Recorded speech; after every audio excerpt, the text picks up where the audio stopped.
Ka një trend në rritje të cilët po përdoret një lloj metode për me i friksu gratë për me marrë pjesë në diskutime apo debate publike. Është që inteligjenca artificiale po ashtu është të përdorur jashtëzakonisht shumë i targetu gratë gjatë fushatës zgjedhore, dhe kjo jo vetëm gjatë fushatës zgjedhore, kemi pas një trend në rritje ku janë targetu gratë jo vetëm politikane, po edhe ato të cilët janë pjesë aktive jetës publike.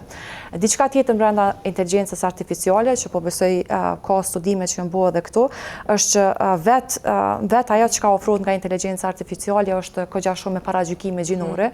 Kjo për arsyeën sepse brenda, domethënë, persona të cilët që punojnë në teknologji janë shumica burra. Për shembull 30. Po veç po duhet çto me ndërhy Adelina, na e kemi bën një studim, edhe ka treguar që gratë kryesisht shoftë edhe kandidate për deputete, po friksohen me marrë pjesë në për debate për shkak të dhunës online që po ndodh, themi edhe komenteve, përmbajtjes që po e shkruajnë komentues ndaj këtyre grave.